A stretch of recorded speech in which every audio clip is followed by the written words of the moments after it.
It is great to be here in the city of Windsor, the city of roses, the home of the Ambassador Bridge that allows us to link our great nation to the United States, the home of the Windsor Spitfires, the Memorial Cup champions 2009-2010. Also a personal favorite of mine, the birthplace of Bobby Probert, one of our local legends who played for the Detroit Red Wings and was a personal favorite of mine. But I became Minister of Veterans Affairs on November 4th, and I have been looking forward to this day ever since receiving that honor and privilege from our Prime Minister, Justin Trudeau. I received our mandate letters from the Prime Minister, and in that mandate letter were 15 items that I was supposed to work on to ensure that veterans and their families were better respected, better taken care of, and more opportunities given them to build their lives. They were through economic opportunities, through employment opportunities, through having return to work opportunities, and most importantly, to get the help they need through care, compassion, and respect through frontline services. And in that mandate letter, and I'll quote from it because I've memorized it, was the line item we're here to address today.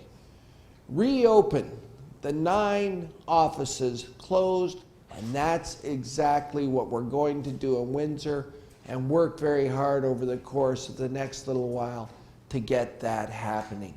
And I'm so proud to be here to make that announcement. The office.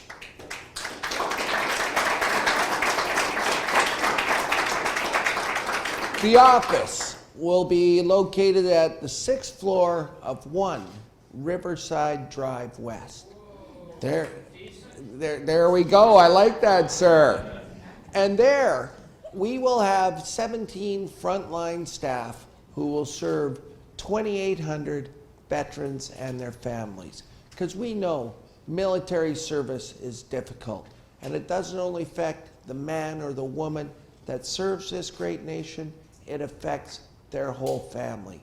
And that's why we know having an office there to address their concerns, to help with the paperwork, to do mental and physical evaluations, to provide that casework to those who are struggling is so important. And Peter brought it up. Is that any way for veterans to be treated, to have to drive a long, long way to a far-off community to try and get the help they need? Absolutely not. And that's why we're here today, to ensure that our government is fulfilling our promises to veterans and their families that we made in the last election.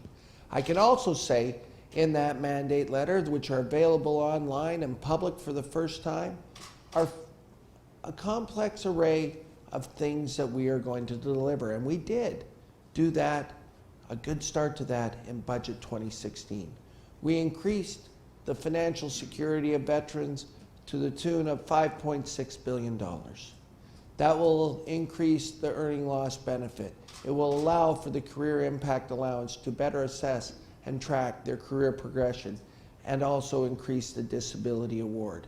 This will put more money in veterans and their families' pockets, because we want to ensure that they are part of the middle class, that they are getting opportunities to do the best they can. And we know when a member has served this great nation and their careers have been cut short, this is not an easy thing to deal with. When you have to take off the jersey for the last time, when you've built your life working with your friends, your comrades, doing the heavy lifting that our nation has asked you to do, and gone to places all around the world in difficult circumstances, we owe that to each and every one of them and their families. And we're delivering on those items one by one in our mandate item. I can also say, look, I'm the Minister of Veterans Affairs. I get to be at Parliament Hill. I get to come to communities like this and make exciting announcements.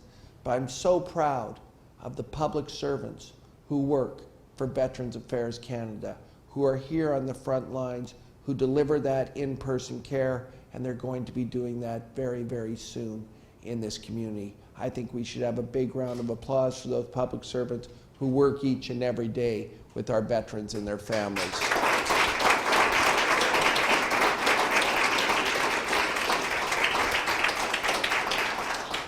So a lot of work has been done, and more will continue to be addressed in the course of our mandate. And veterans are a big part of that mandate. We made those promises in the election, and now it's time for us to deliver. And that's exactly what we are going to do. I can say I was born in this country in 1969, and I have lived in peace and security every day of my life. In fact, each and every one of us has. And we owe that to the men and women who sign up to do the hard work. I owe that to veterans like you, sir, who have gone before, from Vimy Ridge to Juno Beach, from Korea to the peacekeeping missions, to the Gulf War, to the Afghanistan effort, to our current efforts in the Middle East. My goodness. We owe them a debt of gratitude, and we are fulfilling that obligation to them by serving them better. So I want to thank the Canadian Armed Forces and veterans from the bottom of my heart for what you have done and what you continue to do. A great honor for me to be here in Windsor, to share with you, to build community, not only for our veterans, but for our entire population, to allow those in the middle class and those struggling to get there to do better. And this is a big part of what we're going to do right here today. Thank you very much. God bless you. Let's have a wonderful day. Take care.